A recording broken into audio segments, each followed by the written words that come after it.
الحمد لله نحمده ونستعينه ونستغفره ونؤمن به ونتوكل عليه ونعوذ بالله من شرور أنفسنا ومن سيئات أعمالنا من يهده الله فلا مضل له ومن يضلله فلا هادي له وأشهد أن لا إله إلا الله وحده لا شريك له وأشهد أن محمدًا عبده ورسوله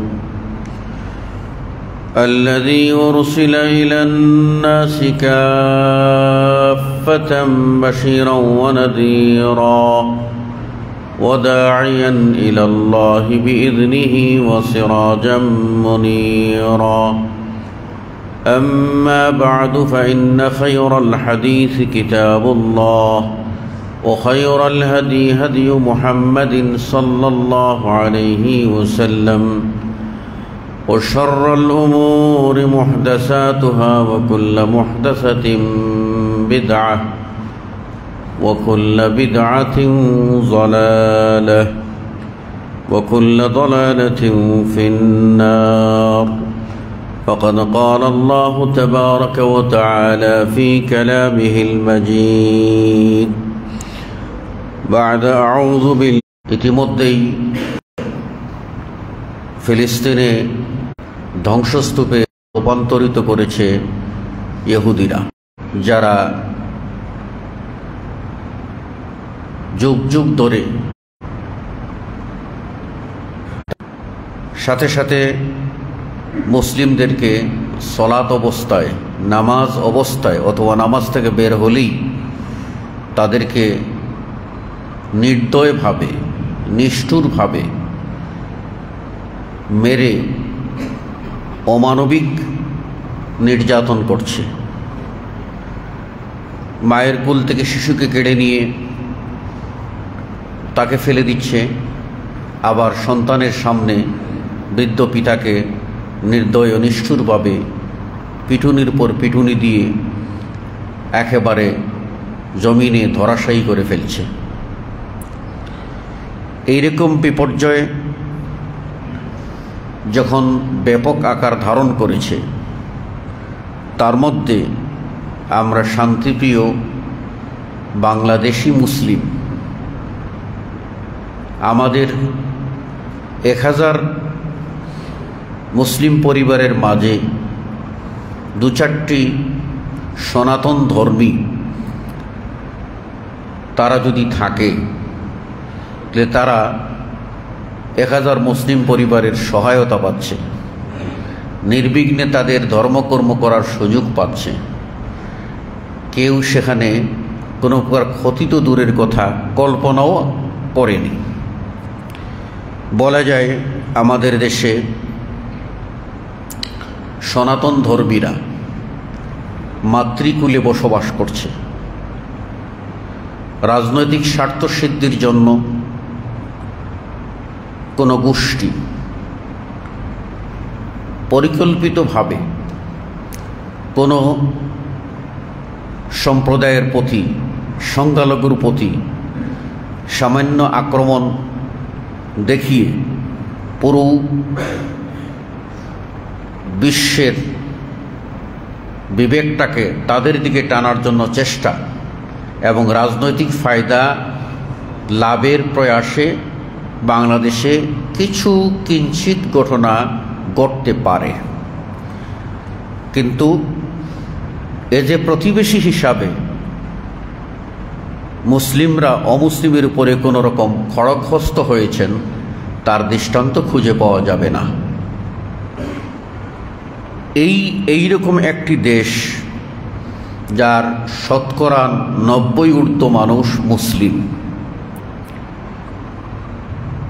সেই দেশে যদিও গণতন্ত্র নিয়ে বিতর্ক আছে, আমি বিতর্কে না গিয়ে বলতে চাই গণতান্ত্রিকভাবে প্রত্যেকটি নাগরিকের সমান অধিকার আছে। গণপ্রজাতন্ত্রী বাংলাদেশ সরকারের সংবিধানে প্রত্যেক নাগরিকের সমান অধিকার এবং স্ব ধর্ম প্রতিপালনের অবারিত সুযোগ রয়েছে। কেউ কারোর উপরে হস্তক্ষেপ করার কোনো বিধান নেই। এইরকম একটা দেশে মুসলিমের কুলে জন্ম নেওয়া, মুসলিম পরিবারে লালিত পালিত হওয়া, মুসলিম পরিবেশে বেড়ে ওঠা, মুসলিমদের স্কুলে কলেজে বিশ্ববিদ্যালয়ে পড়ে কিছু সমাজের উচ্ছিষ্টভোগী নারী যারা বিদেশি ব্যবস্থাপনা বাস্তবায়নের জন্য কিছু এনজিও থেকে সুযোগ সুবিধা লাভের জন্য দুই একটি প্রোগ্রাম করে নারীবাদী স্লোগান দেয় আর অর্থ কামাই করে নেয়। এই সমস্ত নারীরা তাদের নিজের সম্মান কি, তাদের মা বোনদের সম্মান কি, এটা বুঝে না। বুঝে অর্থ, বুঝে সমাজে মিডিয়ায় এসে দুটো কথা বলে ফোকাস পাওয়া, নেতৃত্ব ও কর্তৃত্ব করা, আর অমুসলিম দেশগুলির কাছ থেকে বাহবা কুড়িয়ে নেওয়া। এই লক্ষ্যেই আমাদের দেশে কিছু নারী বিভ্রান্তি ছড়াচ্ছেন। তার মধ্যে অতি সম্প্রতি নারী সংস্কার কমিশন কর্তৃক যে প্রস্তাবনা অন্তর্বর্তী সরকারের প্রধান উপদেষ্টার কাছে পেশ করা হয়েছে, যারা পেশ করেছেন তারা সকলেই, হয়তো জানি না একজন দুজন হতে পারে অন্য ধর্মের, বেশিরভাগই মুসলিম পরিবারের মেয়ে এবং তাদের নামগুলিও ইসলামী নাম।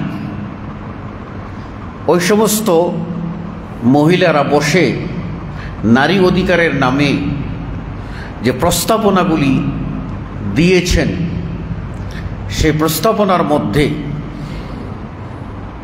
একটি প্রস্তাবনা, সেটা হলো কোরআনকে বদলাইতে হবে। লা হাওলা ওয়ালা কুওয়াতা ইল্লা বিল্লাহ।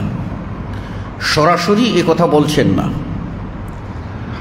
কোরআনকে বদলাইতে হবে এ কথা বলছেন না, তো কোরআনের আয়াতকে বদলাইতে হবে, কোরআনের ফয়সালাকে বদলাইতে হবে, আল্লাহর রায়টাকে, আল্লাহর সিদ্ধান্তটাকে পাল্টাইতে হবে। এই মর্মে তারা প্রস্তাবনা দিয়েছেন।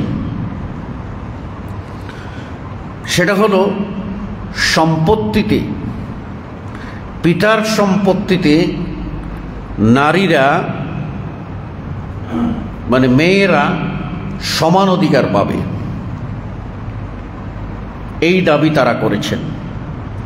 ছেলে যতটুকু পায় মেয়ে ততটুকু পাবে, এটা সংস্কার কমিশন উপস্থাপন করেছে। এবার আমরা বাস্তবেই একটু খতিয়ে দেখি কোরআনে এ ব্যাপারে কি বলেছে। আল্লাহ রাব্বুল আলামিন কোরআনুল কারীমের সূরা নিসা এর 11 এবং 12 এ দুটি আয়াতে এক পৃষ্ঠা, এই এক পৃষ্ঠার ভিতরে সম্পত্তি বন্টনের পূর্ণ বিবরণ দিয়েছেন এবং দিয়ে আল্লাহ বলছেন যে এটা হলো আল্লাহর পক্ষ থেকে নির্ধারিত অংশ। তা আল্লাহ রাব্বুল আলামিন কে? আল্লাহ রাব্বুল আলামিন হলেন আপনার আমার স্রষ্টা, আপনার আমার মালিক। আল্লাহ রাব্বুল আলামিন কে? তিনি অতীত জানেন, বর্তমানও জানেন, ভবিষ্যতও জানেন। আল্লাহ রাব্বুল আলামিন কে? যিনি সমুদয় সম্পত্তির মালিক, ওয়ালিল্লাহি মিরাসুস সামাওয়াতি ওয়াল আরদ, আসমান ও জমিনে যা কিছু আছে সব কিছুর মালিকানা হল আল্লাহর। আল্লাহ রাব্বুল আলামিন বলছেন, লাহু মা ফিস সামাওয়াতি ওয়া মা ফিল আরদি ওয়া মা বাইনাহুমা ওয়া মা তাহতাস সারা। আসমান সমূহে যা কিছু আছে, জমিন সমূহে যা কিছু আছে, আসমান ও জমিনের মাঝখানে যা কিছু আছে এবং মাটির তলে যা কিছু আছে সব কিছুর মালিকানা হলো আল্লাহর। আল্লাহ মালিক, তাই তিনি তার যে সম্পদ এটা আমাদেরকে সাময়িক ভোগ করার অধিকার দিয়েছেন। আমরা যতদিন বেঁচে থাকব ততদিন আমরা এটা ভোগ করতে পারবো। আমরা যেদিন দুনিয়া থেকে চলে যাব আমাদের মালিকানা অটোমেটিক কি হয়ে যাবে? রহিত হয়ে যাবে, বাতিল হয়ে যাবে, আমাদের আর মালিকানা থাকবে না। তাহলে আমাদের যার 60, 70, 80 বছর, 100 বছরের হায়াতে এই সম্পত্তিটা আল্লাহ আমাদেরকে ভোগ করার জন্য দিয়েছেন। ভোগ করব এবং এতে যেন জমিনে কোনো ফাসাদ না হয়। তাহলে পরবর্তী প্রজন্ম এই সম্পত্তিটা কিভাবে ভোগ করবে এরও তিনি বন্টন একেবারে অঙ্কে কষে বন্টনটা ফাইনাল করে দিয়েছেন। আল্লাহর এই বিধানে হাত দেওয়া তার অর্থ হচ্ছে আল্লাহর কোরআনে হাত দেওয়া। আল্লাহর কোরআনে হাত দেওয়া তার অর্থ হলো আল্লাহর বিধানকে প্রত্যাখ্যান করা, আল্লাহর বিধানকে যুগ উপযোগী মনে না করা, আল্লাহ রাব্বুল আলামিনের বিধানকে সেকেলে পুরাতন বলে প্রত্যাখ্যান করা। এই কাজ যে বা যারা করবে তারা মুসলিম থাকতে পারবে না। আপনি কোরআন মানেন, কোরআনের একটা আয়াত মানেন না, ইসলাম থাকবে? থাকবে না। আপনি নবী মানেন, নবীর কোনো হুকুম মানেন না, আপনি উম্মত থাকবেন? উম্মত থাকতে পারবেন না। সুতরাং এই যে নারী কমিশন প্রস্তাব করেছে পিতার সম্পত্তিতে ছেলে যতটুকু পায় মেয়েও ততটুকু পাবে, এই প্রস্তাবটা হচ্ছে আল্লাহর বিরুদ্ধে যুদ্ধ ঘোষণার নামান্তর। আর এই মুসলিম দেশে এই মহিলারা কেমন করে এই দৃষ্টতা দেখাতে পারে, এই চরম বেয়াদবি করতে পারে আল্লাহর শানে এবং বাংলাদেশের 16 কোটি 17 কোটি মুসলিমের মনে আঘাত দিয়ে এই কাজটি করতে পারে কেমন করে? আসুন, আল্লাহর ফয়সালা কি? আপনি মনে করেন যে আল্লাহর ফয়সালাটা ত্রুটি আছে? নাউযুবিল্লাহ। কেউ যদি বিশ্বাস করে তাহলে সে মুসলিম না। আল্লাহ বেইনসাফি করেছেন, বিশ্বাস করে সেও আউট অফ ইসলাম, সে মুসলিম দাবি করতে পারে না। তাহলে আল্লাহ ইনসাফপূর্ণ বিধান কি দিয়েছেন দেখেন। আল্লাহ রাব্বুল আলামিন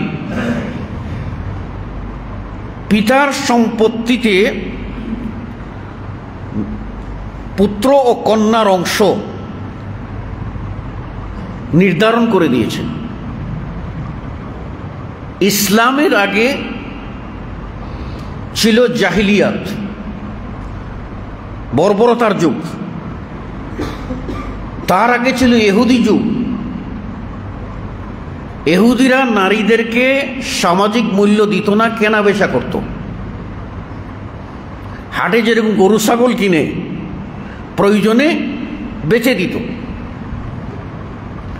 জাহিলি যুগে নারীদেরকে পিতার সম্পত্তিতে উত্তরাধিকার দূরের কথা, নারী জন্ম, কন্যা সন্তান জন্ম নিলে অভিশাপ মনে করত। আর সনাতন ধর্মে একটা মেয়েকে যখন বাবা বিয়ে দেয়, ওই মেয়েকে বিয়ের সময় পিতার সম্পত্তি থেকে যা কিছু দেওয়ার সব কিছু দিয়ে বিয়ে দিতে হবে। এমনকি মেয়ে যে খাটটায় শুইবে খাটটাও দিতে হবে। মেয়ে যে গিয়ে রান্না বান্না করবে হাঁড়ি পাতিল এটাও দিতে হবে। মেয়ে ঘরে গিয়ে যে কুপি জ্বালাবে সে বাতিটাও দিতে হবে। এমনকি মেয়ে গিয়ে ঘরে গিয়ে যেন অন্যের ঝাড়ু হাতে না নিতে ওই ঝাড়ুটাও দিতে হবে। সব কিছু দিয়ে তারা স্বামীর হাতে তুলে দেয়। স্বামীকে তাদের বাসায় বলে দেবতা। এই জন্য স্বামীর পা দেওয়া জল এটা খাইয়ে এটা পান করিয়ে মেয়েকে বাধ্য করা হয় দেবতাকে এভাবে পূজা দিতে হবে। কাজে স্বামী নির্যাতন করুক, নিষ্পেষণ করুক, মারুক আর কাটুক, যা কিছু করুক, এই যে বিদায় দিয়েছি আর আমি ফিরে তাকানোর সুযোগ নাই। ওই বাড়িতেই তোমাকে মায়ের খেয়ে হোক আর না খেয়ে হোক ওই বাড়িতে নির্যাতিত হয়ে তোমাকে বাঁচতে হবে, লড়াই করে বাঁচতে হবে, না হয় মরতে হবে। এটা হলো এই সনাতন ধর্মের সংস্কৃতি। আরেকটা বিষয় আপনারা খেয়াল করেন, তাদের ভিতরে ছিল সতীদাহ প্রথা। স্বামী মারা গেলে স্ত্রী না মরলেও স্বামীকে আগুনে পোড়ানোর সময় স্ত্রীকে জেতা ধরে নিয়ে পুড়ে ফেলত। এটা বলা হয় সতীদাহ প্রথা। সতীকে দাহ করিবার নিয়ম, মানে আগুন দিয়ে পোড়ার নিয়ম। যেহেতু দেবতা তোমার, যার চরণে তোমার সব কিছু, সেই যখন বিদায় নিয়ে ফেলেছে তো তুমি থাকবা কোথায়? তুমিও তার সাথে জ্বলে মরো, আগুনে পুড়ে মরো। এই ছিল সামাজিক চিত্র। তার মধ্যে ইসলাম এসে কি বলল? ইসলাম এসে বলল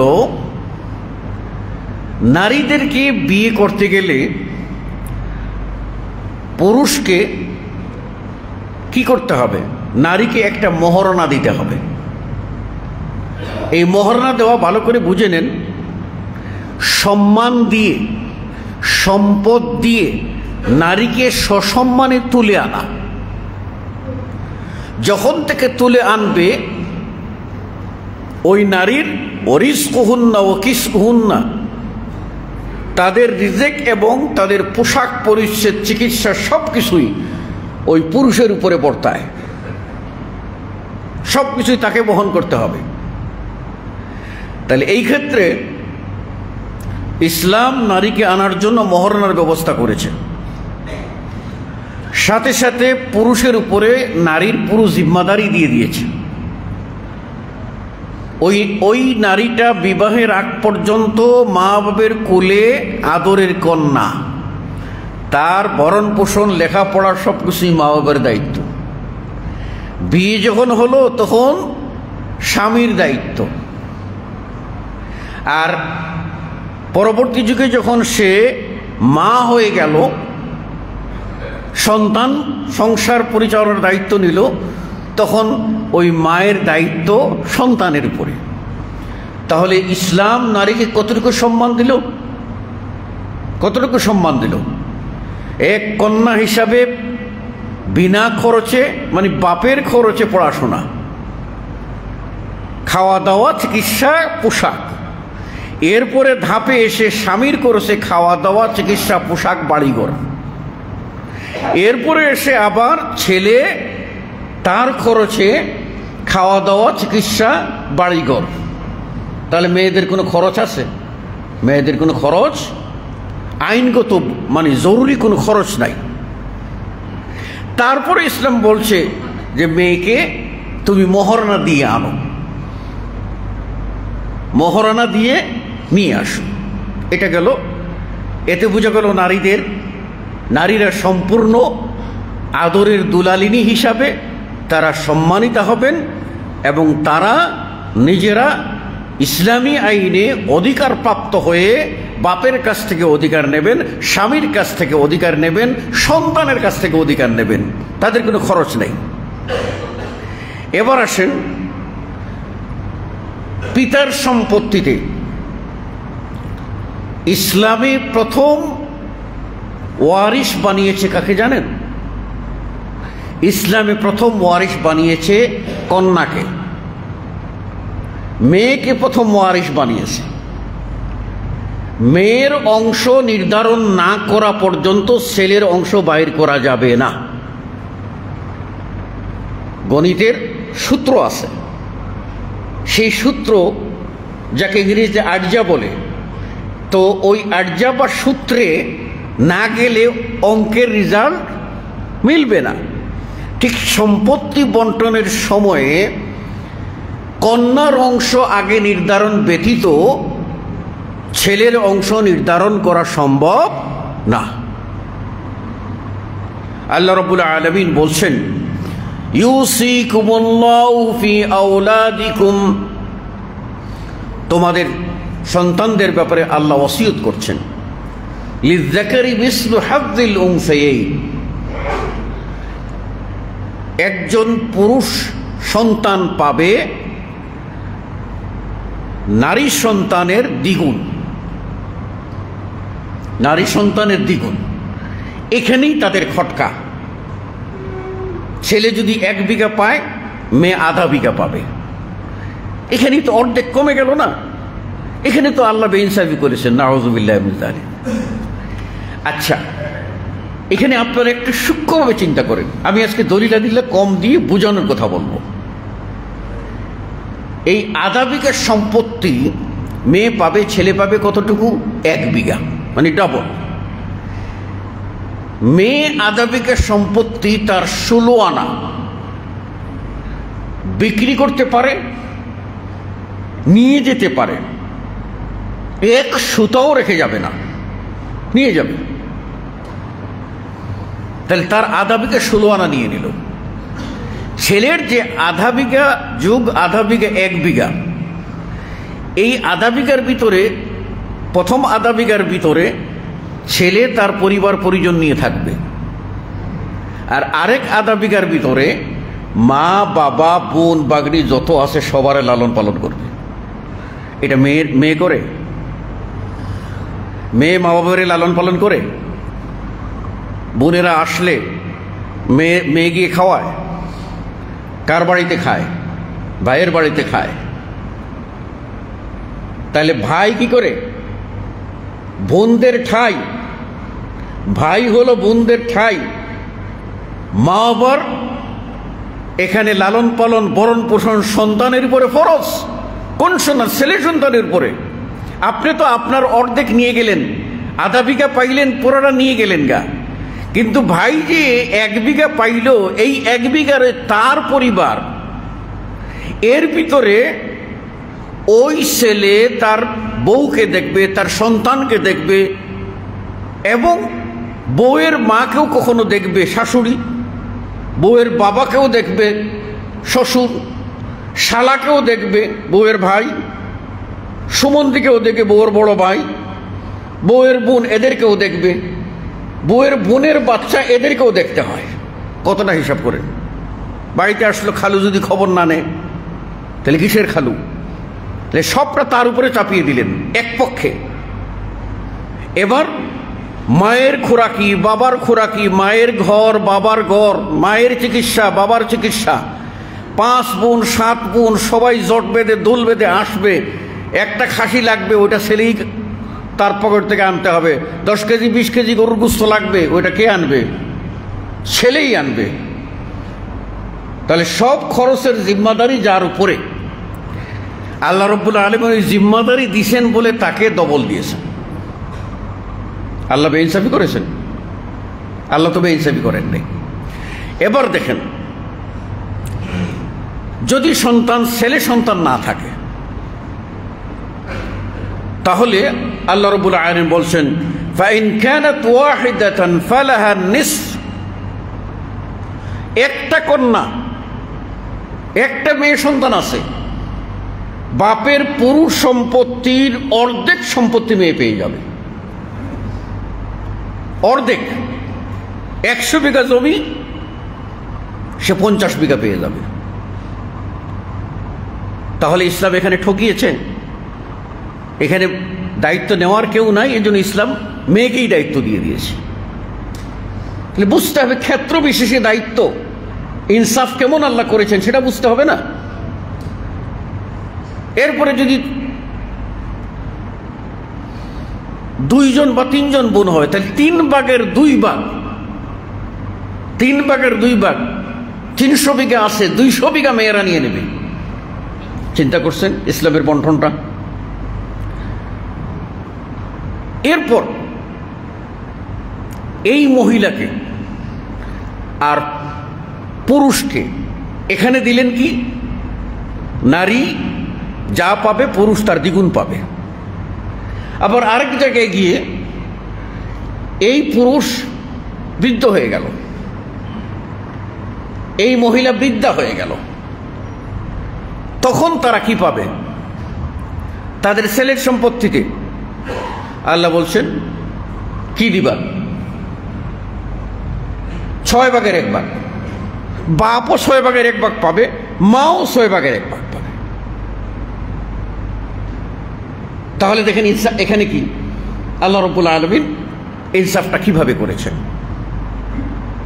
তাহলে এইভাবে আল্লাহ রাব্বুল আলামিন ইনসাফ করে বন্টন দিয়ে বলছেন আবাউকুম ওয়া আবনাউকুম লা তাদরুনা আইয়ুহুম আকরাবু ইলাইকুম নাফআ।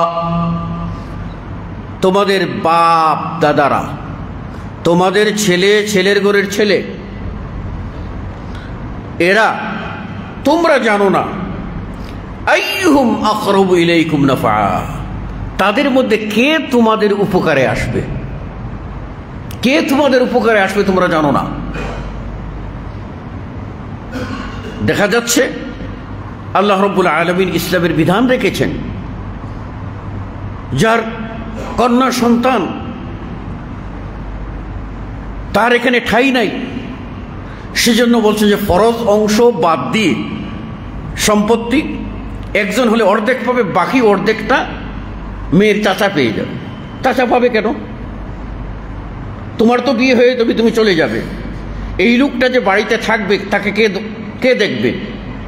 ঘরে অন্ধকারে মরে পড়ে থাকবে, ওই তো ভাই এসে দেখবে।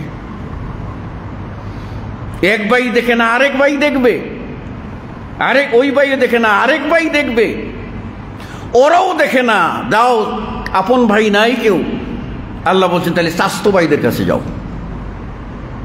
কোনো না কোনো একটা হাওয়ালা, একটা অ্যাড্রেস আল্লাহ রাব্বুল আলামিন দিয়েছেন যেন কোনো মানুষ নিঃস্ব না হয়, মানুষ যেন কুলহারা না হয়, এই বিধানটা আল্লাহ রাব্বুল আলামিন দিয়েছেন। এরপরে আল্লাহ রাব্বুল আলামিন বলছেন ফরিযাতাম মিনাল্লাহ, এটা আল্লাহর তরফ থেকে ফরজ। কার তরফ থেকে ফরজ? আল্লাহর তরফ থেকে ফরজ। এবার আল্লাহ যেখানে ফরজ করে দিয়েছেন, এখানে আপনি আমি কলম ধরতে পারবো? আপনি আমি হাত বসাইতে পারবো? আপনি আমি এখানে কোনো অংশ বাক করতে পারবো? কোনো অধিকার নেই। ফরিযাতাম মিনাল্লাহ, আল্লাহর তরফ থেকে ফরজ। এরপরে আল্লাহ বলছে ইন্নাল্লাহা কানা আলিমান হাকিমা, আল্লাহ হলেন সব জানেন এবং সব সূক্ষ্ম বিচারক। ইনসাফ করেই এই বন্টনটা আল্লাহ রাব্বুল আলামিন দান করেছেন। তাহলে নারীবাদীরা দেখলো বাপের সম্পত্তিতে ছেলে পাচ্ছে দ্বিগুণ, মেয়ে পাচ্ছে 1 গুণ। এই মেয়েটা যে স্বামীর সম্পত্তিতে সন্তান থাকলে পাবে 8 ভাগের 1 ভাগ, সন্তান না থাকলে স্বামীর সম্পত্তিতে পাবে 4 ভাগের 1 ভাগ। এটা দেখো না, এখানে কন্যা হিসাবে সে একটা অংশ পাচ্ছে, ওখানে সে স্ত্রী হিসাবে অংশ পাচ্ছে, ওখানে আবার মা হিসাবে 6 ভাগের 1 ভাগ পাচ্ছে, অংশ পাচ্ছে। তাহলে দেখা গেল আল্লাহ রাব্বুল আলামিন তাদের অধিকারকে সব জায়গায় নিশ্চিত করেছেন। আনবে মহারণা দিয়ে, পালবে তুমি, খাওয়াবে তুমি, পড়াবে তুমি, চিকিৎসা করবে তুমি, ভালোবাসা দেবে তুমি, আদর করবে তুমি, সব পুরুষ তোমার দায়িত্ব। এই পুরুষের দায়িত্ব আল্লাহ বলছেন আর-রিজালু কাওয়ামুনা আলান নিসা, নারীদের সুরক্ষার দায়িত্ব পুরুষের। যেই বনে সিংহ থাকে সেই বনে হরিণ বেশি থাকে, সিংহ নাই বনে হরিণ থাকে না। সিংহ যেখানে থাকে সেখানে কি থাকে? হরিণ থাকে। হরিণ জানে যে আমাদেরকে এই সিংহই খাবে। হরিণ এটাও জানে যে আমরা 500 সিংহ যদি এক বনে থাকি তাহলে হরিণ হয়তো 5টা খাবে, কিন্তু আমি বাকি সকল হরিণের নিরাপত্তা কিন্তু ওই সিংহই দেবে। সুতরাং পুরুষ ছাড়া নারীরা ওই রকম অরক্ষিত, ওদেরকে নেকড়ে বাঘ খাবে, ওদেরকে শিয়ালও খাবে, ওদেরকে শিয়ালও খাবে, আর বনে লালিত পালিত বিড়াল আছে সেগুলিও খাবে। আর সিংহ থাকলে একটা আওয়াজ করা মাত্রই সব পালাবে। তাহলে ওরা বুঝেই আল্লাহ রাব্বুল আলামিন ব্যবস্থা করে দিয়েছেন, ওরা বুঝে শুনেই সিংহ যে বনে আছে ওই বনে বসবাস করে। পুরুষ যে জায়গায় আছে সে জায়গায় নারীরা নিরাপদ। পুরুষ নাই, নারীরা অরক্ষিত, নারীরা নিরাপদ নয়। নারীরা নিজের বুদ্ধি দিয়ে কখনো জাতির কল্যাণ করতে পারে না। তার অর্থ এই নয় যে নারীদের বুদ্ধিকে আল্লাহ মূল্যায়ন করেননি, না, মূল্যায়ন করেছেন। আল্লাহ নবী সাল্লাল্লাহু আলাইহি ওয়াসাল্লাম হুদায়বিয়ার যুদ্ধে, হুদায়বিয়ার সন্ধি হলো, উমরা করতে গেলেন। সে সময় কাফেররা বাধা দিল, মক্কায় পৌঁছতে দিল না, হুদায়বিয়া নামক স্থানে আটকায় দিল। চুক্তি হলো ঢুকতে পারবে না। তাহলে সবাই এহরাম পরেছেন, এখন কি হবে? আল্লাহ নবী সাল্লাল্লাহু আলাইহি ওয়াসাল্লাম সিদ্ধান্ত নিলেন সবাই দম দেবে, পশু জবাই করবে আর এহরাম ছেড়ে দেবে, উমরা না করেই ফেরত যাবে। যখন এই সিদ্ধান্ত রাসূল সাল্লাল্লাহু আলাইহি ওয়াসাল্লাম দিলেন, সাহাবাদেরকে ডাক দিয়ে বললেন, 1400 সাহাবী, তাদের ডাক দিয়ে বললেন যার যার মাথা মুন্ডন করে ফেলো, ফেরত যেতে হবে। সাহাবারা মাথার মুন্ডন করছেন না। কেন করছেন না? কেন করছেন না? আল্লাহ নবী নির্দেশ অমান্য করতেছেন না। তাদের মনে রাগ, খুব, অস্ত্র আনি নাই, কিচ্ছু আনি নাই, এহরামের কাপড় পরে আসছি, আর এখানে এসে আমরা আল্লাহর ঘর তওয়াফ করে চলে যাব, কিছুই করব না, তারপরেও আমাদেরকে মক্কায় ঢুকতে দিল না। রাগ, ক্ষোভ, গুসা, মানে আরব জাহিলদের বিরুদ্ধে, মুশরিকদের বিরুদ্ধে কি করে মাথা নেড়া করে চলে যাই, রাগ। রসুলের বিরুদ্ধে না, উমরা করতে পারলাম না, ইবাদত করতে এসে ফেরত গেলাম, এই বিরুদ্ধে। সেই অবস্থায় আল্লাহ নবী সাল্লাল্লাহু আলাইহি ওয়াসাল্লাম একটা কিং কর্তব্য বিমূঢ় হয়ে গেলেন। কি করবেন? অর্ডার দিয়েছেন মাথা মুন্ডনের। 1400 সাহাবী কেউ তো মাথা মুন্ডন করছে না। আল্লাহ নবী সাল্লাল্লাহু আলাইহি ওয়াসাল্লাম ডেরার ভিতরে ঢুকলেন এবং উম্মে সালামা রাদিয়াল্লাহু তাআলা আনহা তার কাছে গেলেন, বললেন কি করি উম্মে সালামা বলো তো? উম্মে সালামা বললেন, ইয়া রাসূলুল্লাহ, আপনি কি আপনার নির্দেশ বাস্তবায়ন করাতে চান, অর্থাৎ মাথা মুন্ডন করে ফেরত পাঠাতে চান? বলে জি হ্যাঁ, এটা চাই। কেউ করছে না, আমি একটা বুদ্ধি দেই, তাই সব হয়ে যাবে। কি বুদ্ধি? বলে আপনার মাথা মুন্ডনের জন্য কারিগর ডাকেন, ডেকে আপনার মাথা মুন্ডনটা করে ফেলেন, দেখেন যা হবার তাই হবে। এবার রাসূল সাল্লাল্লাহু আলাইহি ওয়াসাল্লাম বের হয়ে গেলেন, গিয়ে নিজের মাথাটা মুন্ডন করলেন। এই দেখা দেখি বাকি 1400 সাহাবী বলে, রাসূল সাল্লাল্লাহু আলাইহি ওয়াসাল্লাম মাথা মুন্ডন করে ফেলেছেন, আর দেরি করা যায় না, তাড়াতাড়ি মাথা মুন্ডন কর। এখন মাথা মুন্ডনের হিড়িক পড়ে গেল। উম্মে সালামার বুদ্ধিটা কাজে লাগে নাই, উম্মে সালামার বুদ্ধিটা কাজে লেগেছে। সুতরাং বুদ্ধি নিয়েছেন, পরামর্শ করেছেন, কিন্তু এটাও রাসূল সাল্লাল্লাহু আলাইহি ওয়াসাল্লাম বলছেন যে হে নারীরা, তোমাদের আছে দুটি দোষ, দুর্বলতা, এটা স্বভাবগত। একটা হলো তোমাদের দিনদারি কম, আর আরেকটা হলো তোমাদের বুদ্ধি কম। বললেন নাকিসাতু আকলিহা, নারীদের আকল কম এবং তাদের দিনদারি কম।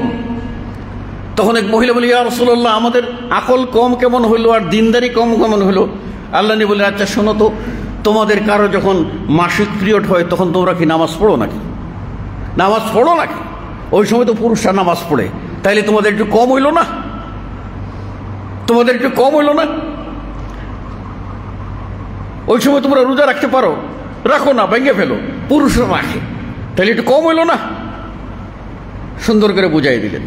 এবার বলল, তাইলে আমাদের আকল কম কেন? বলে শোনো, আল্লাহ রাব্বুল আলামিন কোরআনে বলছেন যে কোনো ঘটনা সাক্ষী হবে দুইজন ন্যায়পরায়ণ পুরুষ, ন্যায়পরায়ণ দুইজন পুরুষ হবে সাক্ষী। এখন যদি দুইজন পুরুষ না পাওয়া যায়, তাহলে আল্লাহ রাব্বুল আলামিন বলছেন একজন পুরুষ এবং দুজন নারী। আল্লাহ বলে দিচ্ছেন একজন পুরুষ এবং দুইজন নারী। ওখানে তো একজন পুরুষ সমান আরেকজন নারী করলেই তো হতো, দুইজন হয়ে যেত, মাথা দুইটা। আমাদের বুট হিসাবে নারীরও যেই বুট, পুরুষের বুট, পাগলেরও যেই বুট, ছাগলেরও সেই বুট, একই তো। তাহলে সেই হিসাবে নারী একজন হলে হতো। আল্লাহ নিজেই এর ব্যাখ্যা কোরআনের মধ্যে দিয়েছেন, বলছেন যে